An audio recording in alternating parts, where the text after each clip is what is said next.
Hello hello hello. तो आइए शुरू करते हैं नेक्स्ट टॉपिक। तो जो नेक्स्ट टॉपिक है वो माइक तो कनेक्ट हो गया। हाँ, तो जो नेक्स्ट टॉपिक है वो है गॉस लॉ। तो गॉस लॉ क्या करता है, कहता है net flux link to closed surface is 1/ε0 times net charge inside close surface. चमक रहा है क्या ज़्यादा? चमक रहा है, लेकिन बंद कर पाओगे? तो कह रहा है जैसे देखो फ्लक्स जो होता है ना, वो चार्ज कितना इनसाइड एक क्लोज सरफेस में बंद है उसको ε0 टाइम से भागा दे दो तो हम लोग को क्या निकल जाएगा, फ्लक्स। ठीक है, और एक फ्लक्स का फॉर्मूला कल पढ़े थे, मतलब पिछला क्लास में, phi equals to close integration E dot d s. ठीक है, अब इसका प्रूफ बताने बोलता है, किसको प्रूफ करो कि बात सही है कि गलत है। ठीक है, तो प्रूफ हम लोग कैसे करते हैं, गॉस लॉ को इस्तेमाल करते हैं। इस गॉस लॉ का इस्तेमाल करके इलेक्ट्रिक फील्ड निकालते हैं किसी पॉइंट पे। तो जरा इमेजिन करो, यहाँ पे ध्यान से देखो, अगर यहाँ पे चार्ज क्यू होता, ठीक, अगर यहाँ चार्ज क्यू होता तो आर डिस्टेंस पे इलेक्ट्रिक फील्ड कितना आता है, के क्यू अपॉन आर स्क्वायर आता ना। अब ये हम लोग को कैसे पता है, ये तो इलेक्ट्रिक फील्ड का डेफिनेशन से पता है कि इलेक्ट्रिक फील्ड का ये डेफिनेशन है। अब मान लो इसको ना, एक मिनट, हाँ, तो अब मान लो, तो देखो, तो यहाँ पे होना चाहिए। अब गॉस लॉ का इस्तेमाल करते हैं। तो मान लेते हैं एक चार्ज क्यू है जो कहीं पर भी है, पड़ा हुआ है। ठीक है, मान लेते हैं क्यू चार्ज कहीं पे पड़ा हुआ है। अब इसके चारों तरफ एक हम सरफेस बनाएं, जिस सरफेस का नाम है गॉसियन सरफेस। अब गॉसियन सरफेस का प्रॉपर्टी समझो। सबसे पहली बात, गॉसियन सरफेस जो होना चाहिए वो सिमेट्रिकल होना चाहिए, पहला नियम। दूसरा, गॉसियन सरफेस में जो इलेक्ट्रिक फील्ड और जो एरिया वेक्टर, जो छोटा सा एरिया वेक्टर होता है, उसके बीच में कोई स्टैंडर्ड एंगल आना चाहिए। स्टैंडर्ड मतलब 0 डिग्री, 45 डिग्री, 0, 30, 45, 60, 90, इस तरह करके। ये तुम लोग का बेसिक है। वैसे गॉसियन सरफेस के लिए एक ना ये बोला जाता है, मतलब क्या बोलते हैं उसको, शायरी टाइप को तो बोला जाता है कि गॉसियन सरफेस कहीं पे भी लगा सकते हो। Gaussian surface is valid everywhere, लेकिन इसका इस्तेमाल केवल वहाँ हो सकता है जहाँ सिमेट्रिसिटी है, उसके अलावा कहीं नहीं होगा। तो ये बना दिया। अब ध्यान से देखो, ये जो है ना, ये 3D में है, ये एक स्फीयर की तरह है, तारबुज, और उसके सेंटर पे क्या है, क्यू चार्ज है। अब ध्यान से देखो, तो क्यू चार्ज से लगातार इलेक्ट्रिक फील्ड निकल रहा होगा। ठीक, तो इस पॉइंट पे देखते हैं इलेक्ट्रिक फील्ड बाहर, और देखो इस छोटा सा एरिया काट लो ऐसे, तो वहाँ पे जो एरिया होगा वो इससे परपेंडिकुलर होगा, डीएक्स। डीएस क्या एरिया है पता है ना, कल बताया था। डीएस क्या हो सकता है, लेंथ हो सकता है, एरिया हो सकता है, वॉल्यूम हो सकता है, कुछ भी हो सकता है। यहाँ पे क्या है, एरिया है। और मान लो अगर इलेक्ट्रिक फील्ड यहाँ पे होता तो एरिया भी इधर होता और इलेक्ट्रिक फील्ड भी कहाँ होता, इधर ही। यानी हर जगह इलेक्ट्रिक फील्ड और एरिया के बीच का एंगल कितना हो गया, 0 डिग्री। तो फ्लक्स बराबर क्या लिख सकते हैं, क्यू अपॉन एप्सिलॉन नॉट यहाँ से, और कल जो पढ़े थे close integration E dot d s. ठीक, तो क्यू अपॉन एप्सिलॉन नॉट और close integration E dot d S, और देखो इसके बीच का एंगल cos 0, तो cos 0 का वैल्यू 1। अब ध्यान से देखो, चाहे इलेक्ट्रिक फील्ड यहाँ रहे, यहाँ रहे, यहाँ रहे, सब जगह सिमिलर है। इलेक्ट्रिक फील्ड कांस्टेंट है, तो अगर कोई चीज़ कांस्टेंट रहता है तो वो डिफरेंशिएशन या इंटीग्रेशन से बाहर निकल सकता है, पता ही होगा। तो इलेक्ट्रिक फील्ड को क्या कर लिया बाहर। अब क्या बचा, क्लोज इंटीग्रेशन डीएस।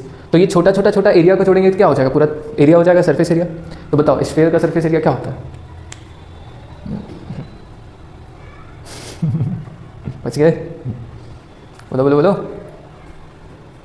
4 पाई आर स्क्वायर। समझ में आया? तो क्या लिख दिए, 4 पाई आर स्क्वायर। क्या हो गया, अब देखो e into 4 pi square equal to q upon epsilon nought. अब ई बराबर क्या लिख सकते हैं, 1/4 pi r square q upon epsilon nought. R square को यहाँ कर दो, एप्सिलॉन नॉट को यहाँ कर दो, यानी 1/4 pi epsilon not q upon r square. और इसको क्या लिख सकते हैं, के, तो k q upon r square. Proof हो गया ना, बस यही तो करना था।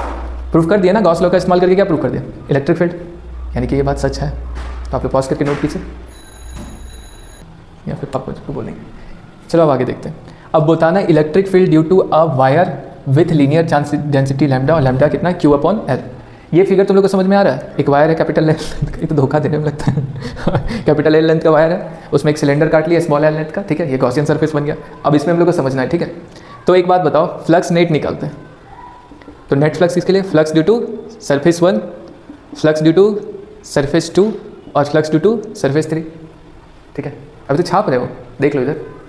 फ्लक्स का देखो, पहला वाला सरफेस में एरिया और इलेक्ट्रिक फील्ड के बीच में एंगल कितना है, 90 डिग्री। तो पहला वाला में और दूसरे वाले में कितना हो जाएगा, 0। तो इसके कॉरस्पॉन्डिंग फ्लक्स कितना बनेगा, 0, इसके कॉरस्पॉन्डिंग 0। ठीक, और इसके कॉरस्पॉन्डिंग क्या लिख सकते हैं, close integration E dot d S लिख सकते हैं। और ये किसके लिए, थर्ड के लिए। अच्छा, क्यू नेट की जगह एक और लिख सकते हैं, क्या, चार्ज पूरा इनसाइड अपॉन एप्सिलॉन नॉट, यानी इसके लिए क्या लिख लेंगे, Q inside upon epsilon not. समझ में आया? अब ध्यान से देखो, इसके अंदर चार्ज कितना होगा, अगर कैपिटल एल लेंथ रहता तो चार्ज होता क्यू, यूनिट लेंथ रहता तो क्यू अपॉन एल, और इसमें कितना लेंथ लिया, स्मॉल एल, तो स्मॉल लेंथ के corresponding Q upon L into small L. बात समझ में आया? और क्यू अपॉन एल को क्या बोल दिया, लैम्डा, यानी इसमें टोटल चार्ज कितना हो गया, lambda into small L upon epsilon not. देख सकते हैं ना, गुड। अब देखो इलेक्ट्रिक फील्ड देखो कांस्टेंट है क्योंकि ये सिलेंडर इक्वल डिस्टेंस में है, कर्व सरफेस से, समझ रहे हो ना? हाँ, तो इलेक्ट्रिक फील्ड आ जाएगा बाहर और क्लोज इंटीग्रेशन कितना हो जाएगा? रुको पहले इसको यहाँ पे सॉल्व करते हैं। इसको यहाँ पे देखो ई डी एस और दोनों के बीच का एंगल 0 डिग्री हो जाएगा, तो cos 0 का वैल्यू हो जाएगा 1। अब देखो इलेक्ट्रिक फील्ड बाहर और क्लोज इंटीग्रेशन डी एस। अब जरा हमको एक चीज़ बताओ, सिलेंडर का कर्व सरफेस एरिया का वैल्यू कितना होता है? जब मैं छोटा बच्चा था 9वीं 10वीं तो ये सब पढ़ाई करता था। अब हम बड़ा हो गए ना, अब हम गुस्सा हो जाते हैं ना। इसका मतलब देखो यहाँ पे pi l, pi l lambda l epsilon not equal to E into 2 pi r into l. याद आया? प्रूफ कर दे। हाँ, तो अब आगे देखो, तो इसके कितना हो गया? 2 पाई आर, मान लेते ये आर रेडियस का सिलेंडर है, इंटू एल। अब ध्यान से देखो, तो ई बराबर क्या लिख सकते हैं देखना। अच्छा, एल से एल खत्म, तो lambda upon epsilon not into 2 pi are.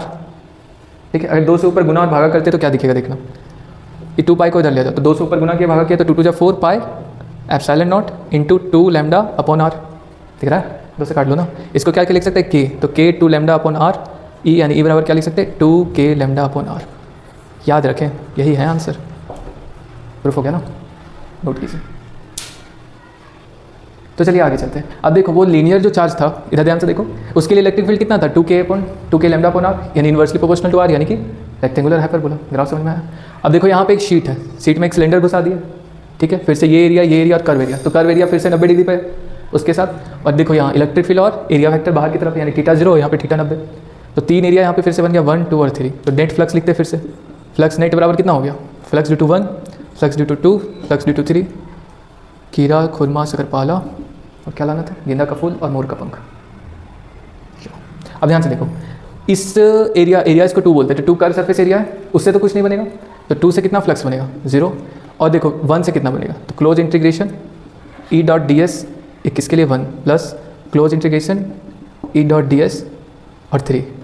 तो देखो इलेक्ट्रिक फील्ड यहाँ पे भी कांस्टेंट है, इक्वल दूरी पे रहेगा, तो इलेक्ट्रिक फील्ड तो बाहर आ गया। पहले इसको सॉल्व कर लेते हैं। E D S cos 0 degree, similarly E D S cos 0 degree, ये 3 के लिए, ये 1 के लिए। तो इलेक्ट्रिक फील्ड कॉमन बाहर, क्लोज इंटीग्रेशन डी एस 1 के लिए, प्लस इलेक्ट्रिक फील्ड बाहर, क्लोज इंटीग्रेशन डी एस के लिए, और कॉस 0 का वैल्यू तो 1, ये 3 वाला। अब देखो इलेक्ट्रिक फील्ड, इसका क्लोज इंटीग्रेशन करो तो क्या निकलेगा? एरिया ही निकल के आएगा। बात समझ में आ रहा है? इसका क्लोज इंटीग्रेशन क्या करोगे? तो इसका एरिया, बाहर में तो ये सर्कल का एरिया होगा ना, समझ रहे हो ना? हाँ, तो इसके लिए क्या लिखेंगे? Pi a square plus E into pi a square equal to q inside upon epsilon nought. अब यहाँ सॉल्व करते हैं, तो क्यू इनसाइड कितना है? अगर एरिया ए लेते तो चार्ज कितना आता? पूरा का पूरा कैपिटल क्यू, इसको छोटा क्यू कर लो, चार्ज पर यूनिट है, छोटा कर लो क्यू। अगर यूनिट एरिया लेते तो चार्ज कितना आता? तुम मेरे हो इस पल। क्वेश्चन सॉल्व करें मालूम? ओके। और एरिया क्या लिया हम लोग? पाई स्क्वायर, इसके कॉरेस्पॉन्डिंग ये वाला, तो कितना आ जाएगा? Q upon A into pi a square. तो इसको बनाते देखो, तो यहाँ क्यू इनसाइड की जगह ये लिखते हैं, यानी कि तो क्यू अपॉन ए की जगह डायरेक्ट क्या लिख सकते हैं? सिग्मा, यानी sigma into pi a square, यानी कि sigma into pi a square equal to E into pi square plus E into pi square क्या होता है? 2e इंटू पाई स्क्वायर होता है ना? हाँ, 2 इंटू पाई ए स्क्वायर। तो पाई स्क्वायर से पाई स्क्वायर खत्म, तो सिग्मा बराबर कितना आ गया? 2e, और यहाँ पे एप्सिलॉन नोट रहेगा, तो 2e बराबर सिग्मा अपॉन एप्सिलॉन नोट, तो e बराबर कितना आ जाएगा? Sigma upon 2 epsilon note. Answer. यानी एक शीट के लिए कितना होता है? Electric field surface charge density जितना चार्ज रहेगा अपॉन 2 अपॉन एप्सिलॉन नोट। एक खूबसूरत बात यहाँ पे देखो, क्या यहाँ पे कहीं डिस्टेंस उस्टेंट दिख रहा है? सिग्मा कांस्टेंट, 2 तो कांस्टेंट और एप्सिलॉन नोट तो कांस्टेंट, यानी कि यहाँ से हम क्या लिख सकते हैं? Electric field due to a plane sheet is independent of distance या फिर पोजीशन। डिस्टेंस या पोजीशन से कोई फर्क नहीं पड़ता, नहीं ना पड़ेगा। इसे प्रूफ भी क्वेश्चन भी बता देते हैं, तो पॉज करके नोट कीजिए। तो आगे देखते हैं दोस्तों, चल रहा है ना? गुड। अच्छा देखो, ये एक शीट है, अब इससे कितना भी दूरी चल जाओ, करीब रहो या पास, क्या दिखेगा? सिग्मा अपॉन, हाँ, करीब रहो या पास दिखेगा केवल सिग्मा एप्सिलॉन नोट। बैठा नहीं? ठीक है, ऐसा शायरी हो जाता है। अब देखो ई नेट बताना है, नेट इलेक्ट्रिक फील्ड किस रीजन में? 1 2 3, 1 2 3, समझ रहे हो क्या? सजा समझना। हाँ, देखो वो रजिस्टर दो। देखो एक प्लेन शीट है प्लस का और एक है, ऐसे करके रखा हुआ है, दोनों आमने सामने। अब हम उसको 3D में बना नहीं सकते, तो ऐसे ही बनाएंगे। पहले में दोनों प्लस है और सेकंड वाला में ये प्लस है और ये माइनस हो गया है। वाह वाह वाह, दिखता नहीं है किसको? अच्छा चलो हाँ देखो, कोई ना, उतना आवाज़ नहीं जाएगा माइक में कैप्चर होने के, मेरे पास है ना माइक। अब ध्यान से देखो, पहले देखो, पहले लिखो फिर देखो, फिर लिखना। 1 पे देखते हैं, पॉइंट 1 पे, तो ये वाला क्या बनाएगा, इधर की तरफ सिग्मा अपॉन एप्सिलॉन नॉट, खुद से दूर पॉजिटिव चार्ज कर दूँ, और ये वाला भी कितना ही बनाएगा, उतना ही, बोले ना डिस्टेंस से फर्क नहीं पड़ता, यानी ये भी कितना बनाएगा, तो 1 पे कितना हो जाएगा 2 सिग्मा अपॉन एप्सिलॉन नॉट, और सिग्मा अपॉन 2 एप्सिलॉन नॉट, तो 2 और 2, तो 2 से कट जाएगा तो क्या बचेगा, सिग्मा अपॉन एप्सिलॉन नॉट। समझ में आया? अब बीच में ध्यान से देखना, बीच वाला यहाँ बनाते हैं, बीच वाला ये वाला यहाँ समझो, ये वाला इधर भेजेगा कितना, सिग्मा अपॉन 2 एप्सिलॉन नॉट से, और ये वाला किधर भेजेगा, सिग्मा अपॉन 2 एप्सिलॉन नॉट, तो कितना बचा 0। अब जो 1 पे हुआ सिमिलर केस कहाँ हो जाएगा 3 पे, ये इसको धक्का देगा सिग्नल यहाँ पे, ये वाला इसके करीब है तो कितना से देगा, करीब से फर्क नहीं पड़ेगा 2 एप्सिलॉन नॉट, और ये भी कितना देगा 2 एप्सिलॉन नॉट, तो फिर से यहाँ कितना आ जाएगा सिग्मा अपॉन एप्सिलॉन नॉट। आसान है ना, आसान है संदीप महेश्वरी। अब देखो यहाँ पे ध्यान से यहाँ 1 2 3 में देखना, पॉजिटिव चार्ज के लिए 1 में देखना, तो पॉजिटिव चार्ज खुद से दूर है ना, हाँ, तो यहाँ कितना बनेगा, इधर की तरफ sigma upon 2 epsilon not, negative मेरी तरफ, तो तरफ मतलब किधर, इधर की तरफ, और डिस्टेंस से तो फर्क नहीं पड़ेगा, तो फिर से इसका वैल्यू भी कितना होगा, यानी यहाँ पे नेट कितना हो जाएगा 0। ठीक उसी प्रकार सिमिलरली 3 पे देखो, ये धक्का मारेगा इधर से, कौन, ये वाला सिग्मा अपॉन 2 एप्सिलॉन नॉट, और ये खींचेगा जो भी सिग्मा अपॉन 2 एप्सिलॉन नॉट, तो फिर से कितना आ गया 0। बीच में देखना, तो दोनों साइड में 0, वहाँ पे साइड में epsilon sigma upon epsilon not था, बीच में 0 था, यहाँ पे देखो साइड में 0, बीच में देखो क्या आता है, बीच में ये वाला धक्का मारेगा इधर की तरफ सिग्मा अपॉन 2 एप्सिलॉन नॉट से, और ये वाला अपनी तरफ खींचेगा सिग्मा अपॉन 2 एप्सिलॉन नॉट से, तो नेट कितना आ जाएगा sigma upon epsilon not. Clear हो गया भाई? तो आगे बढ़ते हैं, अटैच कर देंगे ना, कल कहे थे, याद है हमको, मेमोराइजेशन। अच्छा देखो यहाँ पे क्या पढ़ना है, ध्यान से देखो, ध्यान से देखें देखो एक अंदर में ना ऐसा स्फीयर है, गोला सा छोटा सा, उसके ऊपर हम लोग चार्ज रख दिए। अब सुनो एक बार ध्यान से देखो, मेटल होता है, मेटल का मतलब समझते क्या होता है, मेटल को हिंदी में क्या कहते हैं, धातु धातु का क्या प्रॉपर्टी होता है कि वो चमकता है, सोनोरस आवाज़, टप टुप, मैलेबल, ये सब ठीक है। एक और प्रॉपर्टी होता है कि वो कंडक्शन करता है। तो मान लो तुम एक मुट्ठी इलेक्ट्रॉन कहीं से उठाए ऐसे करके और इसके ऊपर डाल दिया, ठीक है। अब सुनो, एक मुट्ठी इलेक्ट्रॉन जो उठाए तो इलेक्ट्रॉन का इंट्रा रिपल्सन होगा, इलेक्ट्रॉन आपस में रिपल्सन करेगा जी हाँ दोस्तों। तो वो करेगा तो एक दूसरे से दूर भागना स्टार्ट करेगा, और जब तब तक भागता रहेगा जब तक उसका एनर्जी मिनिमम हो जाए या फिर मैक्सिमम दूरी पे ना चला जाए, यही ना, एक दूसरे से मैक्सिमम दूरी पे चल जाओ। तो मान लो इसके सेंटर पे हम क्यू चार्ज दिए पॉजिटिव, तो दूर भाग के एकदम दूर चला गया। अब इससे उछल के बाहर थोड़ी आ जाएगा, तो मैक्सिमम दूरी क्या जा सकता है, इसके पूरे सरफेस पे आ जाए। बात समझ में आया? किसी स्फेयर के पूरे सरफेस पे आना ही क्या होता है, उसका मैक्सिमम दूरी होता है। जरा सोचो, उससे कम रहेगा तो फिर रिपल्सन हो जाएगा। समझ रहे हो ना, सिमेट्रिकल डिस्ट्रीब्यूशन। तो क्या निकालना है, इलेक्ट्रिक फील्ड निकालना है due to conducting charge conducting sphere, q charge distributed in सेम्फर सरफेस। मालूम क्यू चार्ज डाले इसके ऊपर, और जैसे डाले ही अपने आप रिपल्सन, अब इलेक्ट्रॉन एक दूसरे को धक्का दिया, पॉजिटिव चार्ज डाल दिया मान लो, तो पॉजिटिव चार्ज आपस में धप्पा बोलते हैं या क्या ही, वो क्या एक खेल होता है ना, हाइड एंड सीक में होता है।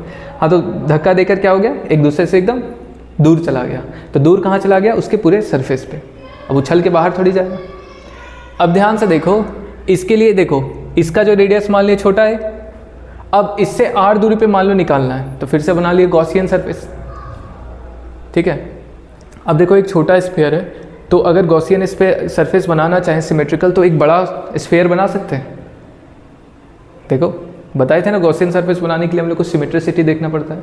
तो एक छोटा स्फीयर को एक बड़ा स्फीयर घेर के रखा है, तो गॉसियन सरफेस इसका भी कैसा बनेगा, स्फेरिकल, ठीक है। अब ये इलेक्ट्रिक फील्ड बना रहा है, तो खुद से दूर, और यहाँ छोटा एरिया लिया, तो वही सिस्टम है सारा, इलेक्ट्रिक फील्ड और ds एक तरफ में, तो थीटा का वैल्यू कितना हो गया, फिर से 0 डिग्री। ये फील हो रहा है ना। एरिया वेक्टर भी इधर की तरफ, एरिया वेक्टर हमेशा क्या होता है, परपेंडिकुलर, ऐसा, और इलेक्ट्रिक फील्ड भी कैसा जा रहा है, ऐसा, जैसे पर मतलब ऐसा था, समझ गया। अब ध्यान से देखो, अब देखो यहाँ पे 3 पोजीशन पे निकालना है। ये r दिख रहा है, r तो वेरिएबल है, रेडियस a कांस्टेंट है, लेकिन r तो वेरिएबल है। तो पहला बार बताया गया जो r का वैल्यू है ना, वो a से ज़्यादा है, यानी यहाँ से बाहर, आर जो है वो रेडियस से बाहर बड़ा है तो यहाँ पे आ गया, बाहर आना पड़ेगा ना। अब यहाँ जो गॉसियन सरफेस बना है उसके लिए लगाते कौन सा, क्या नाम कहते हैं इसको, गॉस लॉ लगाते हैं। तो गॉस लॉ क्या बोलता है, फ्लक्स बराबर Q inside upon epsilon not integral E dot d S. अब डालते हैं, इलेक्ट्रिक फील्ड कांस्टेंट दिख रहा है, चारों तरफ इक्वल डिस्टेंस है, तो क्यू अपॉन एप्सिलॉन नॉट। अब देखो इस स्फीयर के अंदर पूरा चार्ज कितना है, क्यू ही चार्ज डालें, वही तो चारों तरफ डिस्ट्रीब्यूट हुआ ना। तो क्यू अपॉन एप्सिलॉन नॉट, और ई बाहर है तो बाहर ले लिए। उसके बाद डी एस को क्या लिख सकते हैं, कॉस 0 डिग्री का वैल्यू 1 हो गया, और डी एस को क्या लिख दिया 4 पाई आर स्क्वायर। ठीक, अब इसको सॉल्व किए तो ई बराबर फिर से क्या आ जाएगा, Q upon epsilon not 1 upon 4 pi square. Solve करोगे क्या आ जाएगा, के क्यू अपॉन आर स्क्वायर। यानी एक मज़ेदार बात क्या देखे कि जिस तरह पॉइंट के लिए बिहेव किया था ना, पॉइंट चार्ज के लिए जैसा बिहेव किया था, पॉइंट चार्ज का क्या था, यहाँ पे पॉइंट क्यू है, इससे आर दूरी पर निकालोगे तो कितना आता है, के क्यू अपॉन आर स्क्वायर।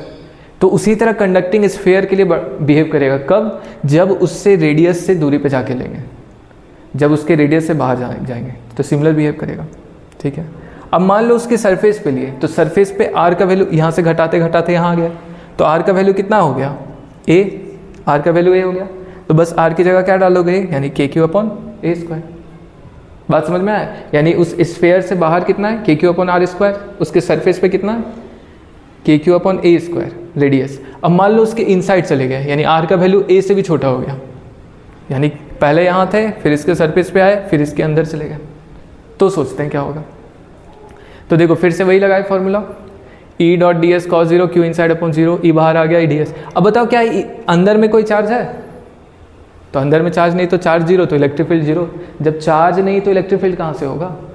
यानी इसको एकदम दिमाग में रखना कि एक स्फीयर के कारण उससे आर दूरी पे कितना होता है, के क्यू अपॉन आर स्क्वायर, उसके सरफेस पे कितना होता है, के क्यू अपॉन रेडियस का स्क्वायर या ए स्क्वायर यहाँ माने, और इनसाइड कितना होता है 0 बेटा सन्नाटा। ठीक है, अब यहाँ से नोट करने वाली बात यहाँ है कि electric field inside a metal, ये भी एक मेटल था, अब भले ही ये हॉलो होता या सॉलिड होता, चार्ज दोगे तो डिस्ट्रीब्यूट कहाँ हो जाएगा, उसके सरफेस पे, तो अंदर तो कुछ नहीं बचेगा, चाहे वो होलो रहे चाहे वो सॉलिड, कितना होगा 0। क्यों, no charge inside all comes to surface due to intra repulsion, आपस में रिपेल करके क्या होगा, दूर दूर भाग जाएगा। समझे। अब जैसे देखो यहाँ ग्राफ बनाते हैं इलेक्ट्रिक फील्ड और सेपरेशन का, तो इनसाइड है जब तक आर लेस देन ए है, यानी उसके अंदर है, तो अंदर में कितना होगा इलेक्ट्रिक फील्ड 0 0 0। जैसे ही रेडियस के पास पहुँचे एकदम से बढ़ गया, और इसके बाद ई अपॉन मतलब E इक्वल टू के क्यू अपॉन आर स्क्वायर, यानी इन्वर्सली प्रोपोर्शनल के कारण फिर हाइपरबोला से घटने लगा। तो ग्राफ कैसा बनेगा, ऐसा ऐसा, याद हुआ। ठीक है, एक बार रिवाइज करते तेजी से। क्या पढ़े हम लोग, एक स्फीयर के कारण इलेक्ट्रिक फील्ड कैसे बनाते हैं, गॉस का इस्तेमाल करके। ठीक है, तो phi equal to q inside upon epsilon not E dot d s. ठीक है, ई कॉमन था तो ई बाहर निकाल दिया। अब क्यू अपॉन एप्सिलॉन नॉट ई बाहर निकाले, इसका कितना आएगा, डी एस मतलब क्या हो जाएगा 4 पाई आर स्क्वायर। इसको सॉल्व किया यानी के क्यू अपॉन आर स्क्वायर।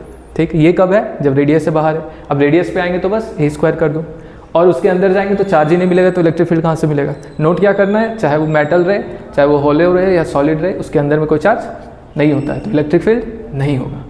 ठीक है, अब इसका ग्राफ बनाएंगे कैसे, टम टम टम, समझ गए ना, छोटा प्यारा लिख लोगे। चलिए पॉज करके नोट कीजिए। तो चलो आगे देखते हैं। अब देखो एक डायपोल है, इसको एक इलेक्ट्रिक फील्ड में हम लोग ऐसे, देखो इलेक्ट्रिक फील्ड था इधर की तरफ ई ई ई, ध्यान से देखें दोस्तों, ध्यान से देखें दोस्तों मित्रों, इलेक्ट्रिक फील्ड इधर की तरफ है। अब एक हम डायपोल उठाए ऐसे करके और ऐसे करके यहाँ पे डाल दिए। ठीक है, जैसे ही डायपोल डालोगे तो डायपोल मतलब एक प्लस एक माइनस, तो प्लस को इलेक्ट्रिक फील्ड क्या करेगा, अपनी तरफ खींच लेगा। किस फोर्स से, Q टाइम E। फोर्स बराबर क्या होता है, इलेक्ट्रिक फील्ड बराबर क्या होता है, फोर्स पर यूनिट चार्ज, तो फोर्स बराबर क्या हो जाएगा, चार्ज इनटू इलेक्ट्रिक फील्ड। समझे, बताएं। तब ध्यान से देखो, तो इधर खींच लिया। अब इसका सेंटर डायपोल का यहाँ पे L डिस्टेंस, ये L 12 करके बताए थे। और देखो माइनस चार्ज को इलेक्ट्रिक फील्ड के इधर फोर्स लगता है उल्टा। तो देखो सुनो सुनो सुनो सुनो, ऐसे करके लाए थे, ये ढक्कन को पॉजिटिव कंसीडर करना, ठीक, और इसको नेगेटिव। तो ऐसे करके लाए थे, इधर खींचा इसको और इधर ऐसे, तो कैसे हो गया ऐसे, समझ रहे हो। हाँ, ये वाइब्रेशन करता है, इसका एसएचएम का इक्वेशन होता है जेईई डिफेंस में निकालने के लिए, जेईई में 3 बार पूछ चुका है ये, कैसे हुआ देखना। यहाँ ऐसे डायपोल हम रखे, वो इसको इधर खींचा, इसको इधर खींचा, टंग, फिर थोड़ी देर बाद स्थिर हो जाएगा। समझ में आया? इसको ऐसा खींचा जा रहा है और इसको पीछे, तो ऐसे हो जाएगा ना। टंग वाला मेरे टाइप से था, वो आवाज़ करेगा नहीं, छोटा होता है ना। अब ध्यान से देखो, ये 12, ये थीटा, तो 12 कॉस थीटा, ये 12 साइन थीटा। टॉर्क का नाम सुने? टॉर्क वो फोर्स जो किसी एंगल पे लगे, वो क्या बन जाता है? टॉर्क। बाकी र वाला मेरा था। तो टॉर्क बराबर क्या होता है? Force into perpendicular distance of force action. Force गुने perpendicular distance of force action. बात समझोगे? कैसे समझाते देखो। समझा पाएगा? क्यों नहीं समझा पाएंगे? I am the best, I am the best. ये तो पगलाने से कुछ नहीं होता। देखो इधर ध्यान से, ये मेरा था। मान लो इधर फोर्स इसको क्यू से खींचा, ठीक। अब हम मान लेते हैं सेंटर यहाँ पे मूव करा इससे, तो यहाँ से यहाँ का दूरी है 12, लेकिन ये कौन दूरी? स्लैंट दूरी है। परपेंडिकुलर दूरी कौन होगा? ये वाला। सुट दिखा? 12 साइन थीटा। कौन दूरी लेना है? परपेंडिकुलर। तो क्या लिख दिए? Q E into 12 sine theta.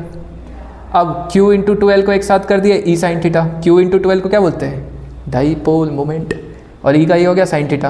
अब A into B into sine theta क्या होता है? A cross B. तो टॉर्क वेक्टर बराबर क्या आ गया? P vector cross E vector.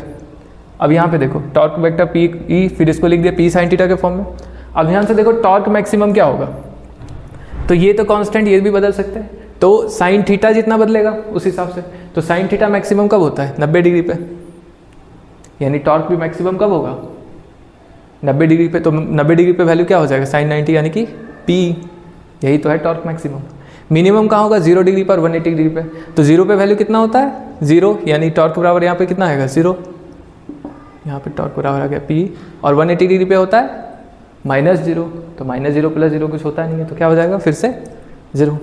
बात समझे? समझ गया ना? ये सवाल आएगा। अब ध्यान से देखो, डायपोल इक्विलिब्रियम। इक्विलिब्रियम का मतलब क्या होता है? जहाँ नेट फोर्स 0। एक बात बता दो, डायपोल क्या यहाँ इक्विलिब्रियम में है? हाँ, बोलो बोलो बोलो, सोचो जरा, सोचो जरा। चलो बुरा नहीं वाला। हाँ तो देखो, ध्यान से देखो, डायपोल ना किसी भी इलेक्ट्रिक फील्ड में हमेशा इक्विलिब्रियम पे होता है। क्यू ई से इधर खींचो इधर, तो कितना हो गया? 0। हमेशा इक्विलिब्रियम पे होता है, ठीक है। और ये जो इक्विलिब्रियम बोला जा रहा है ना, अब ध्यान से देखो, समझाते हैं। इक्विलिब्रियम 2-3 तरह का होता है, स्टेबल, अनस्टेबल, न्यूट्रल। न्यूट्रल कहीं दिख रहा है तो नहीं पढ़ना होगा, ऑब्वियसली।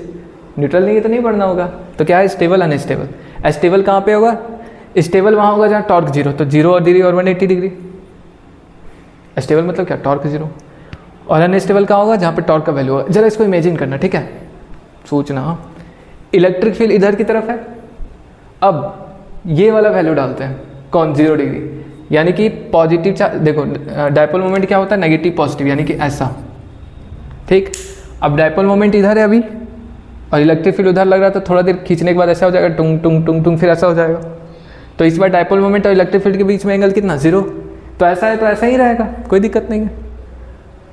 कोई दिक्कत है? नहीं। अब जरा इमेजिन करो, यहाँ पे प्लस चार्ज है, यहाँ माइनस चार्ज है। प्लस को इधर ये खींच रहा है कितना से? इलेक्ट्रिक फील्ड क्यू ई से इधर की तरफ, इस ढक्कन को, और ये पीछे किधर खींच रहा है? क्यू ई से। क्या इसमें नेट फोर्स है? नहीं, नेट फोर्स फिर से 0। टॉर्क है? टॉर्क भी नहीं है, फोर्स भी नहीं है। स्टेबल। सोच रहे हो? 0 डिग्री पे टॉर्क कितना है? 0। टॉर्क लगा? नहीं। फोर्स देखो, क्यू ई से इधर खींचा गया इसको, ठीक, और इस साइड को किससे खींचा गया? क्यू ई से इधर। फोर्स लगा? फोर्स भी 0। यानी जब 0 डिग्री पे होगा तो फोर्स भी 0 होगा और टॉर्क भी 0 होगा। बोलो बोलो बोलो, समझे? अब मान लो इसको ऐसे कर दिए, टंग टंग टंग टंग टंग टंग टंग, जबरदस्ती, ठीक। ये अब देखो, चलो दिखाते हैं, कोशिश करते हैं बना करके बता दें। यहाँ देखो, पहला केस में क्या है कि प्लस क्यू इधर, माइनस क्यू इधर, और इलेक्ट्रिक फील्ड भी इधर की तरफ है। तो इस पे चार्ज, इधर फोर्स कितना लगेगा? क्यू ई, और नेगेटिव पे इसके अपोजिट लगता है क्यू ई, और एंगल कितना है? 0 डिग्री, ठीक है। तो एंगल, डायपोल मोमेंट ऐसा होता है ना, तो P भी इधर है, E भी इधर, तो एंगल 0।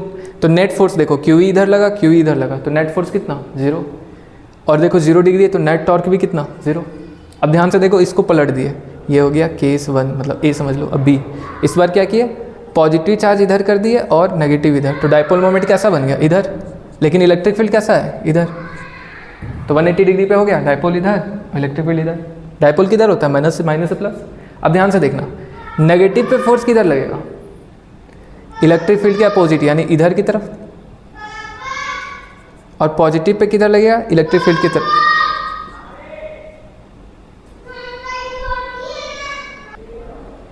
ध्यान से देखो, पॉजिटिव पे इधर और नेगेटिव पे इधर, अभी भी देखो नेट फोर्स जीरो है, दिख रहा है QE और QE, समझ रहे हो ना, पक्का ना। अब टॉर्क भी जीरो, क्योंकि 180 डिग्री वाला केस है। लेकिन अब थोड़ा सा ध्यान से देखना, जरा प्यार से देखना, ऐसे है ठीक है, इसको मान लो हम थोड़ा सा उठाना चाहे ऐसे टूं, तो फिर इधर खींचेगा और इसको ऐसे खींचेगा तो फिर से नॉर्मल कर देगा, ऐसे करके मान लो ऐसे था, इसको हम थोड़ा सा ऐसे उठाए तो इधर फोर्स लगेगा और उधर लगेगा, फिर इसको कैसे कर देगा ऐसे। अब देखो इसको यहाँ पे कैसा है ऐसा, अगर हम थोड़ा सा भी इसको ऊपर उठाएं तो प्लस वाला फोर्स इधर की तरफ लग रहा है और माइनस वाला इधर, यानी इसको कैसे कटेगा, फटाक घुमा देगा, पाए, वहाँ पे कुछ नहीं करेगा, थोड़ा सा ऊपर से टुंग टुंग होकर फिर सीधा हो जाएगा। लेकिन यहाँ पे जैसे करोगे थोड़ा सा भी तो फटाक फट से घुमा देगा, देख रहा है, इसमें सीधा घुमा देगा। क्यों, क्योंकि हाईली स्टेबल पे जाना है, और हाईली स्टेबल कब है, सिर्फ और सिर्फ 0 डिग्री पे। स्टेबल इस पे भी है लेकिन उतना अच्छा स्टेबल नहीं है, इसको इस पे ऐसा स्टेबल है कि छेड़ोगे तो फिर बदल जाएगा, लेकिन उस पर छेड़ो चाहे कुछ करो वैसा ही रहेगा, देख लिया ना, फट से बदल जाएगा। अब अनस्टेबल देखते हैं, ये दोनों समझे। अब ये आखिरी वाला समझो, ए मेरा रूमाल कहाँ गया, हाँ। अब क्या किए, इलेक्ट्रिक फील्ड था इधर, अब ध्यान से देखो, प्लस ऊपर माइनस यहाँ, तो डायपोल मोमेंट ऊपर की तरफ, इलेक्ट्रिक फील्ड इधर, कितना एंगल बन रहा है, 90, ये ऐसा और ये ऐसा, तो कितना बन गया, 90 डिग्री। अब ध्यान से QE को किधर खींचा जाएगा, इधर की तरफ, और माइनस Q को इधर, यानी थोड़ा सा भी तुम ऐसे करके 90 डिग्री में ऐसे मान लो गए गए गए ऐसे टक, तुरंत इधर खींचे फट ऐसे कर देगा तुरंत से। बात समझ में आया। तो क्या क्या केस था, ये रहा तो ऊपर किया तो ट्विंग फिर सीधा हो जाएगा, ऐसा है, थोड़ा सा भी ऐसा किया तो फट घूम जाएगा, और ऐसा रहा तो फट ऐसा हो जाएगा। यानी जाना कहाँ है, इलेक्ट्रिक फील्ड के डायरेक्शन में ही, तभी सबसे ज़्यादा स्टेबल है। हाँ, यानी कि एक्सियल पोजीशन पे जाना है डायपोल के।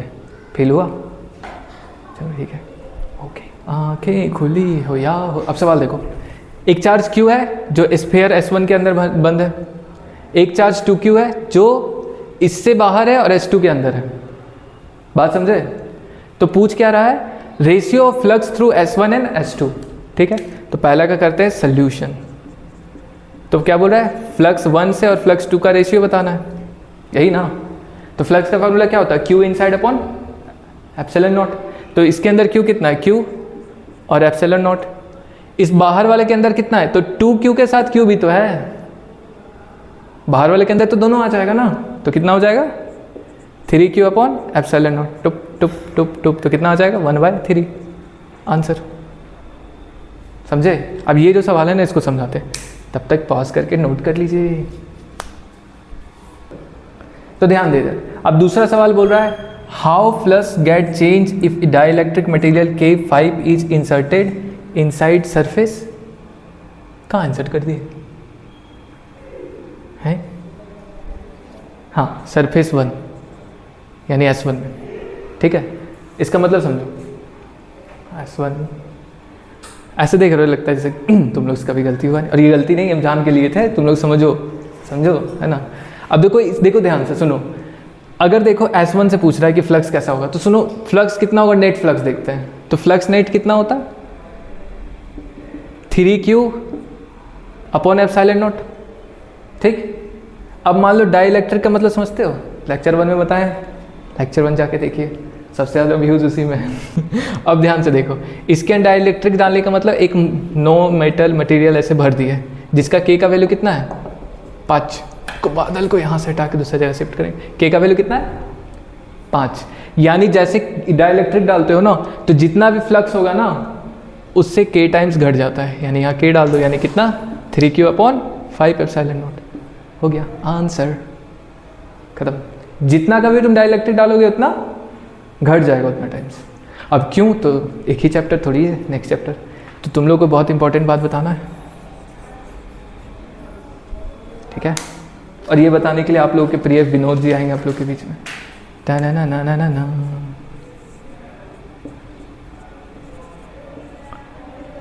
क्या ही विनोद है। ए तुम बीच में जाओ। ये रहा।